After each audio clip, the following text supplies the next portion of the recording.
Të nderuar, u rikthyem në pjesën e dytë të emisionit të pasdites dhe radhën e ka personaliteti i ditës së sotme dhe tema për të cilën do të diskutojmë sot.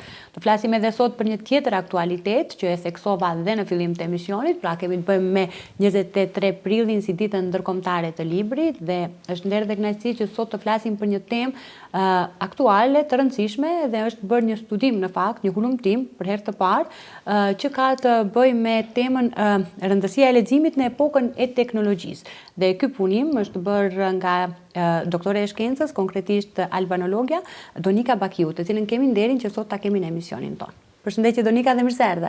Përshëndetje Ariana, faleminderit juve për mundësinë, për më është një nder dhe kënaqësi e veçantë që sot jem në shtëpinë time të dytë në televizionin Koha, në televizionin ku dhe vet urita, realisht më dha hapat e parë të dal në televizion si shumë e rena atë kohë, dhe deri më tani ju jam falënderuese për gjithmonë. Që jam gjithmonë pjesë në emisionet e juaja. Faleminderit, është kënaqësi gjithmonë që të kemi në emisionin tonë për të folur për tema që i takojnë fushës tënde dhe jo vetëm. Të përgëzojmë fillimisht për një hulumtim, një studim shumë i rëndësishëm, ke përfshirë shumë biblioteka të vendit, po do flasim në përgjithësi për këtë. Fillimisht të flasim pak për atë se si lindi ideja që të bashkëpunoni me disa qytete, le t'i themi, në kuadër të ditës botërore të librit dhe ta publikoni pikërisht këtë hulumtim. Të flasim pak për idenë dhe motivin. Pa diskutim. Si në fillim, unë që nga shumë herët, që nga viti 2017 mere me studimet të tilla, me thënë duke bërë çdo vit hulumtime, studime, më pas dhe publikimin e librit tim, pa lexim nuk ka zhvillim, po këtë vit më lindi ideja që jo vetëm me bibliotekën e Tetovës, jo vetëm me Tetovën, jo vetëm me universitetet, thash të dalim jashtë Tetovës, përveç Tetovën që e kam me vete gjithmonë, të dalim në qytete tjera. Kemi marrë Gostivarin, kemi marrë Kërçovën, Dibrën, bibliotekat e qyteteve, Strugën, pastaj kemi Shkupin, bibliotekën qendrore dhe Cvetan Dimovin, bibliotekën e Çajirit, më pas kemi dhe bibliotekën e Kumanovës. Nuk ishte lehtë mbledhja e materialit, sepse në vendin tonë njërë do të gjesh njëri që një bibliotekist, në ndonjë qytet biblioteka nuk është, ne në Tetov nuk ka njëri që nuk e din ku është biblioteka dhe që nuk njeh një bibliotekist. Disa qytete vërtet ishte e vështirë, edhe për këtë gjë jam habit, po nga miqt më të mirë që kam, nga miqt në krahujmë dia sepse kudo nëpër qytete, miqt e mi kanë gjetë bibliotekistët dhe më pas kam qenë në komunikim unë, domethënë kanalet e komunikimit varet si ne i shfrytëzojmë, kësaj radhe janë shfrytëzuar vetëm për gjëra pozitive dhe të bukura. Tani në Kumanov më gjetën drejtoreshën, gjetën bibliotekisten, komunikova dhe kanë dhënë materialet nga më të mirat. Shkupi po ashtu, Çajiri, Tetova si gjithmonë ban trofeun, Gostivari, Kërçova, Dibra, Struga dhe kudo. Më ka kaluar gati më shumë se një muaj me vjeljen e materialit, me gjetjen, me diskutime çdo ditë me bibliotekistët, po edhe drejtorët. Ata sot e kanë prit me shumë respekt dhe me shumë mirënjohje për këtë studim, kurse unë gjithmonë jam ajo që them jam mirënjohë se unë, sepse punët e bukura bëhen në grup, nuk mund t'i bëj vetëm unë. Pa ato, pa grupën e mirë punuese, nuk do ishim sot këtu ku jemi. Për herë të parë, studimi është publikuar dhe në gjuhën maqedone, dhe në gjuhën shqipe, dhe sot nga mëngjesi kam qenë gjatë tërë kohën në portale, në media, dhe për këtë jam jashtëzakonisht mirënjohëse dhe atyre që i kam krah, qofshi ju si moderator, gazetarët, që punojnë në portale, në televizione, dhe ata që më ndihmuan për të sjellë studimin në pa. Në fakt, mirënjohja është virtyti më i mirë i njeriut dhe e kam vërejtur që këtë virtyt, këtë veti kaq pozitive e ke, sepse gjatë gjithë kohës kur kemi biseduar për të arriturat e tua, ke falendëruar ata të cilët kanë promovuar suksesin tënd apo të arriturat e tua. Pa diskutim, asnjëherë nuk mund të bëjmë gjërat vetëm. Asnjëherë në jetë thuash vetëm unë. Nuk ka vetëm unë. Vetëm nuk duhet të jesh i vetpëlqyer. Gjërat e bukura, gjërat që do thejnë akuj, do thejnë male, është në grup, puna më e mirë është në grup. Kështu jam mësuar që në familje, më pas studimet në Universitetin e Evropës Juglindore, puna grupore, na thoshte gjithmonë profesor Mustafa Ibrahimi, shfrytëzoj rastin ta përshëndes, thoshte puna në grup sjell frutet më të ëmbla, më të mira dhe kjo është një e vërtetë. Që sot e shohim, puna në grup solli këtë studim që kam sot në dorë. Unë nuk mundesha vetë ta bëj asnjëherë, se nuk i kisha të dhënat e bibliotekave, siç i kishin bibliotekistët. E siç bibliotek. Që për më është mirënjohës se qoftë nga ana maqedonasve, qoftë nga ato shqiptare, i kam pas si një këtë kohë. Shumë e bukur kjo pjesë. Të flasim për temën dhe hulumtimin të cilin dhe ti e ke bërë. Sa e vështirë është të promovosh leximin në këtë epokë kur të gjithë e dim që ka marrë hovë të madh teknologjia ose kur në qendër të vëmendjes është pikërisht teknologjia. Sa është e vështirë që ta promovosh leximin në këtë kohë? Në këtë kohë është shumë e vështirë. E them faktin, tash të marrë ca vite më para 5 vitesh kur e kishim pandemin, lexueshmëria sikur u rit, numri u rit dhe librin e kërkonin më tepër shkaku që ishim të mbyllur. Më pas, nuk dua të them që ka një zbehje, po teknologjia nga marrë përpara. Komunikojmë me ndonjë të ri ku thotë që nuk ka lexuar asnjë libër për një vit. Domethënë po i them atëherë ke lexuar një libër online, sepse i kemi dhe online librat. Përgjigjja ishte jo. Domethënë as online, gjatë tërë kohës duke marrë, edhe ne gjithë i shfrytëzojmë rrjetet sociale, është fakt. Sepse edhe promovohemi ndonjëherë. Por në këtë kohë ka dhe të ri që lexojnë, pa diskutim, të shohim numrat nëpër bibliotekat të qyteteve, është relativisht i madh i numri i lexuesve dhe kemi të ri që lexojnë, varet nga grup moshat dhe kemi nga ato të ri që thjesht nuk lexojnë. Po do kisha thënë që ka të bëjë dhe familja prej kur rritemi. Lexueshmërinë apo librin, unë shpeshherë them ka një institucion që ne marrim gjërat e para atje që ka emrin familje dhe edukatën apo këtë punën e leximit diçka e marrim fillimisht atje, më pas kemi të ri që i frymëzon një mësues apo një profesor që ka idhull jetë gjatë tërë jetës dhe që frymëzon ai për të bërë diçka të mirë. Që kemi të ri që lexojnë, në këtë kohë është e vështirë, është luftë. Është një luftë, letra bashkë me telefonin, do kisha thënë kështu. Po, paralele. Kemi një luftë brenda, veçanërisht tani ChatGPT-ja, që i nxjerrën gjithçka gati. Rrezik shumë i madh për shoqërinë. Është një rrezik, ndonjëherë shpeshherë them ka një ndihmë. Okej, na dërgon një ndihmë, mund ta shohim. Po shpeshherë merret çdo gjë, kopje dhe pestë nga ana tjetër dhe e kanë gati, e kanë shumë të lehtë. Nuk e marrin të bëjnë një hulumtim, një kërkim. Marrin gjithçka të gatshme. Po. Shumë e vërtet, mirë, po nga ky hulumtim, nga ky studim që ju keni bërë, keni vërtetuar që teknologjia e ka mundur leximin në libër apo jo ende? Jo, ende, jo. Më gëzon shumë ky fakt, sepse këtu e kisha dilemën më të madhe, ka mundur apo jo? Jo, nuk e ka mundur. Normal që ankohen bibliotekistët, ankohen, me thënë jo që e ka mund, po mundet thotë edhe më tepër, po përderisa ende ka të ri, ende ka fëmijë që çdo ditë vizitojnë bibliotekat dhe kërkojnë libra, me thënë ne ende jemi libresh përpara. Aroma e fletëve nuk mund të jetë me laptopin e njëjta. Sigurisht, edhe ato shkronjat e zeza në atë letrën e bardhë ose fletën e bardhë, atë ndjesinë që ta jep realisht. Fillësia është ndryshe. Pikërisht ju e dini më mirë sepse jeni e fushës, mirë po megjithatë të gjithë ne ka një ndikim shumë pozitiv leximi i librave jo online, le të themi. Leximi i shtypur, leximi në letër, është ajo aroma e fletëve, aroma.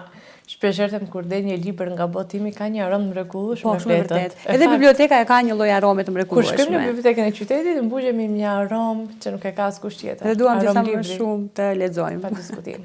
Po megjithatë është kërcënim teknologjia për leximin e librit, mund të thuhet që në të ardhmen e afërt mund të jetë një kërcënim për të kushtimisht të larguar librin 100%, se duhet të bëjmë një lloj lufte ne bashkë me të rit, që mos ftohen nga leximi, mos largohen. Kjo do varet nga familjet, nga mësuesit në shkollë dhe nga çdo institucion, qoftë edhe si puna jon ose si gazetarët që bëjnë punën e tyre, që të promovohen sa më shumë librat, lexueshmëria, klubet e librave, klubet e leximit, sepse në qytetin tonë ka, me thënë të jetë sa më i motivuar një i ri të lexojë libra. Neve kemi një rinjit mrekullueshme dhe fëmijë të vegjël mrekullueshëm. Po shpesh u duhet një motiv, një frymëzim dikund. Të gjithë ne frymëzohemi nga dikush.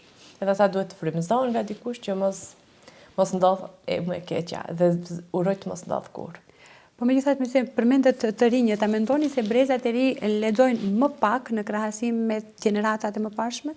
Po tash të marrim një krahasim, tani 50-50 do kisha lënë. Krahas me gjeneratën time, tash nuk jam edhe shumë e vjetër, po krahas me këto të ri tani, ne në atë kohë kemi lexuar shumë.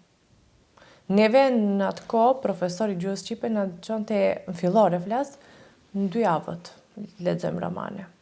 Çdo 2 javë kishim ka një roman. Tani nëse u thua një herë në muaj nuk e duan. Kjo ka pak një lloj lufte, po them të drejtën, ne kemi edhe të rit mirë, nuk e diskutoj, nuk mund ta mohoj këtë gjë, sepse ka studime që kanë bërë vetëm me të rit dhe ka marrë përgjigje të mira, frymëzuese, përgjigje të mrekullueshme, por kemi edhe nga ato të ri që nuk u intereson fare. E uroj të mos bëhen shumica te kjo pjesa e fundit. Nga u motivove personalisht ti, Donika, të flasim në vetën e parë, ndoshta që të lexosh kaq shumë, që ta duash librin kaq shumë. Le të jetë kjo edhe një mesazh për të gjithë ata të rinj që duhet të lexojnë më shumë. Them të drejtën, një jam rritë një familje shumë të shkolluar, ndoshta edhe kjo ndikon. Qëm nga ana e babës tim, qëm nga ana e mamit, jam gjeneratat 3 të shkolluar dhe prej fëmijërie më jepnin gjysh të lexoj libra. Do të thënë familja ndikon. E dytë, po. Dhe mbaj mend në atë kohë lexoja dhe shumë kam pas qejf të shpjegoj. Dhe tash që lexoj tani do e shpjegoj si dramë do e bëj. Dhe i kam shpjeguar gjitha. Tash ndikon ajo, më pas ka ndikuar mësuesja, më pas ka ndikuar dhe idhulli im që s'jeton më, Miftar Abdiu. Ai ka ndikuar jashtëzakonisht shumë për leximin e librave, për gjithçka në formimin tim sot, personal apo dhe profesional. Më pas vazhdova dhe vetë me ndihmën e të tjerëve, por lexoj shumë, vazhdoj të lexoj sot e kësaj dite dhe vazhdoj të më pëlqej, ajo është ana ime më e fortë. Leximi më pasuron edhe më tepër fjalorin, bën të ndihem më mirë. Kur një lexim 20 fletë është marrim, të largon nga stresi i përditshëm. Ashtu. Dhe libri është diçka që të kënaq, të frymëzon, të jep jetë. Në një moment kur ti ndoshta ndodhesh në një ankth, në një stres, sepse jeta në këtë kohë është e mbushur me strese, në moment kur lexojmë, largohemi nga përditshmëria jonë. Përmendet zotin Miftar Abdiu që ka qenë mësuesi juaj, në fakt nuk kalon asnjë përvjetor i ditës ndërkombëtare të librit që ju nuk e kujtoni. Pa diskutime, është kryesori, nuk jeton mirë, por është kryesori jetës time, që më ka bërë ta dua gjuhën shqipe, më ka bërë ta studioj atë, dhe më ka bërë të jem ndoshta sot kjo që jam. Nuk e di të ishte arsimtari sot gjallë, a do ndiheshte krenar me mua? Sigurisht se po. Sigurisht që do të ndiheshte. Është domethënë leximi pjesë e pandashme e përditshmërisë tuaj? Po. Tentoj maksimalisht. Them drejtën, do e ditë edhe një gjysore, do e ditë një orë nëse nuk kam shumë kohë, kushtimisht thënë se ne gjithë kemi kohë. Askush nuk është 24 me 24 në punë, po është përditshmëria ime. Dhe të pëlqen për shembull të lexosh një libër, pastaj të fillosh një tjetër apo paralelisht, për shembull në mbrëmje ndonjë roman? Nuk e bëj paralelisht, se më ngatron. Të drejtën, e mbaroj një roman, filloj një tjetër. Kjo ka qenë gjithmonë. Se kam shoqe që thonë lexojmë 2-3 libra në moment. Tash unë më i marr 2-3 lidhem komplet. Jo, mbaroj një, pastaj vazhdoj me tjetrin. Ka të tillë që lexojmë për shembull një roman zakonisht në mbrëmje, libër psikologjik apo që flet më shumë për suksesin, disa faqe të tij në mëngjes për pasur një ditë ndoshta të suksesshme apo pozitive. Unë për veten nuk do e kisha preferuar, megjithatë për veten mbaroj njërin, pastaj vazhdoj tjetrin, tash sikush ka preferencën e vet, bindjen e vet. Të flasim edhe pak për hulumtimin. Patjetër, me shumë kënaqësi. Haruam të përmendim, ka qenë një hulumtim që përmendet për herë të parë, është publikuar në bashkëpunimi me disa qytete në fakt. Për atë se sa ishte sfiduese, sa ishte e vështirë që të arrihet të kenë rezultatet e këtij hulumtimi, atë e din vetëm ti, ndoshta që ke rezultatet. Them të drejtën, në fillim kam pyetur sa lexues aktiv nëpër qytete dhe cilët janë titujt kryesor që kanë titujt kryesor lart poshtë janë të njëjta nga të gjitha bibliotekat. Lektyrat shkollore. Ato janë të parat, më pas kemi romane që kërkon mosha tjetër. Për shembull të marrim në qytetin e Tetovës. Le fillojmë gjitha nga pak, sepse vërtet është një hulumtim pak sa i gjatë. Po. Kemi Tetova ka afër 6000 lexues aktiv. Domethënë është një numër i madh dhe radhiten ndër bibliotekat e para të Republikës Maqedonisë Veriut me një numër kaq të madh lexuesish. Por mirë po nga biblioteka më thonë që nuk është shumë i kënaqshëm sepse Tetova e di mirë që ka 6 shkolla të mesme, 12 fillore, ka dhe kolegje turke, ka 2 universitete. Dhe ka një numër mbi 6000, do të thënë lexues aktiv, mund të thonë të kenë edhe më tepër. Mirë po, si qytet, akoma mban flamurin, sepse kemi një numër të madh dhe romanet më të kërkuar tituj këtë vit janë Trëndafila të humbur, Vajzat pa emër, Ishulli i pemëve të zhdukura, 9 nëntori, Pengu im, Shërbetoria, Biblioteka e mesnatës, Inteligjenca emocionale, Gjëja e fundit që më tha ai, Çudia në mendjen time e të tjera. Vazhdojmë në bibliotekën e Shkupit Vëllezërit Miladinov. Në fakt kam pas krah të gjatë gjitha bibliotekat në vend, duke më thënë çdo gjë që kam kërkuar, çdo lloj informacioni.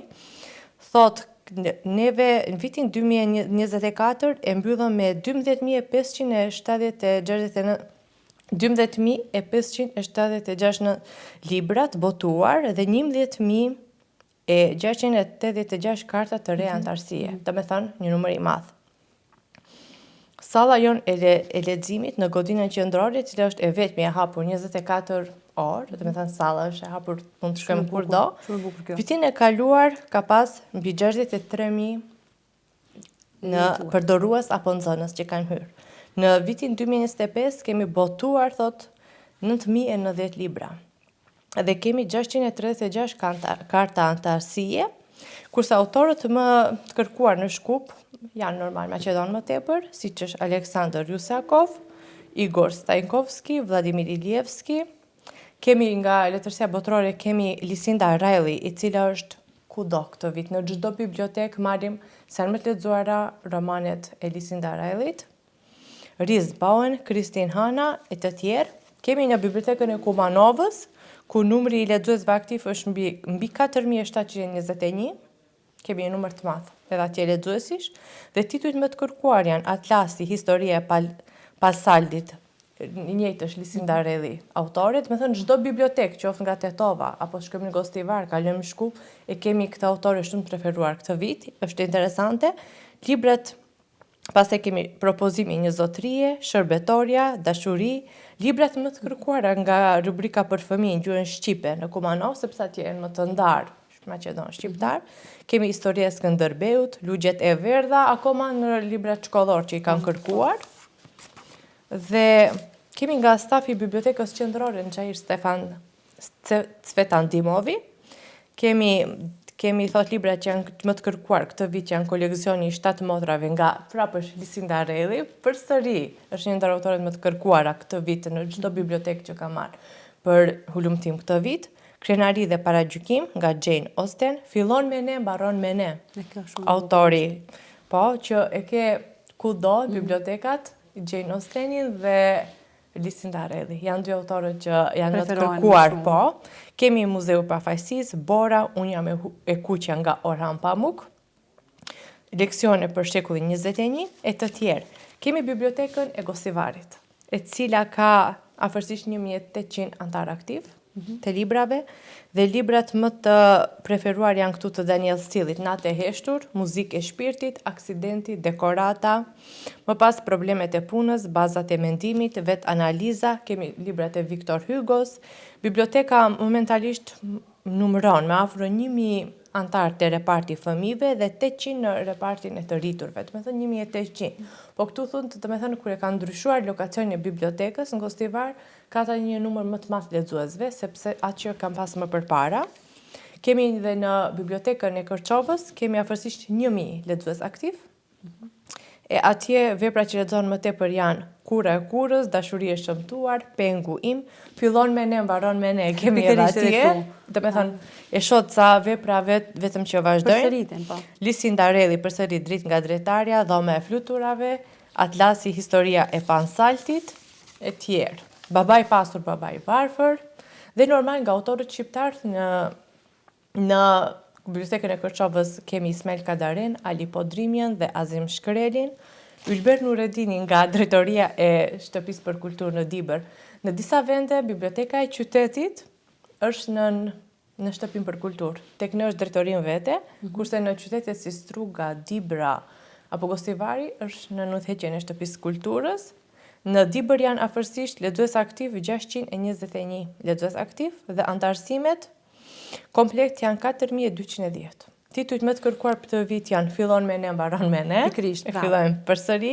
Lisinda Riley, Dritë nga dretarja, Vajza angleze, Blendi Fevziu, Tirana e nanës, Atlasi, Historia e Pansaltit, vazhdojmë.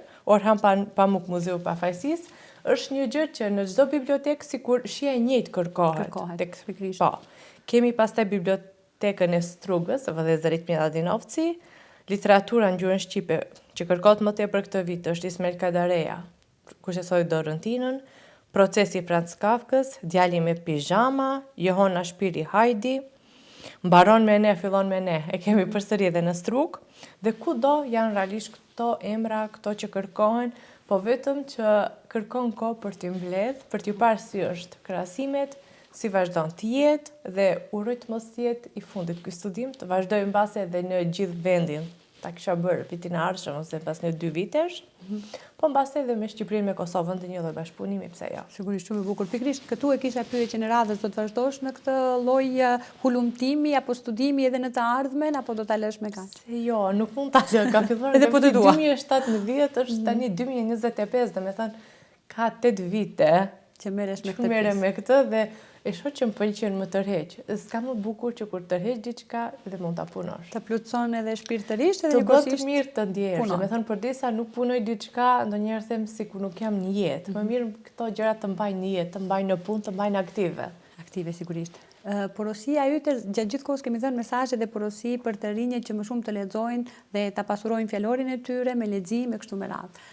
Si një profesioniste e kësaj fushë, çfarë do i kishe porositur pikërisht këta të ri në lidhje me leximin në këtë ditë ndërkombëtare të librit? Të rit, le të lexojnë shumë le të lexojnë, ta ndjejnë veten më mirë, le të lexojnë ato që duan. Do të thënë është psikologjik apo që është social, ajo që u pëlqen, që i tërheq më tepër, atë le ta lexojnë. Le mos e shoh veten se dikush ua imponon. Thjesht atë që u pëlqen, atë le ta lexojnë. Por vetëm le të lexojnë, sepse është që të kënaq shpirtin, të bën të ndihesh mirë dhe të pasuron fjalorin, mësojmë fjalë më të reja. Edhe të zhvillojnë intelektualisht sigurisht. Pa diskutim. Donika, unë të falenderoj shumë që ndave nga koha jute sot për të na nderuar gjithmonë për këtë ditë kaq të rëndësishme për librin, por edhe për ty. E përmenda pak më herët kjo ditë realisht na duket si me qenë ditëlindja jote, sepse gati çdo vit me 2 është me 23 prill më duket, çdo vit. Kështu që të falenderojmë shumë që ishe pjesë e emisionit, që na nderove dhe që gjithmonë na nderon. Uroj që të kemi bashkëpunime të radhës edhe në emisione tjera. Faleminderit shumë, kënaqësia është e imja. Të nderuar shikues, ishte kjo pjesa me personalitetin e ditës. Ju vazhdoni të ndroni dhe më tutje me ne, rikthehemi pas pak.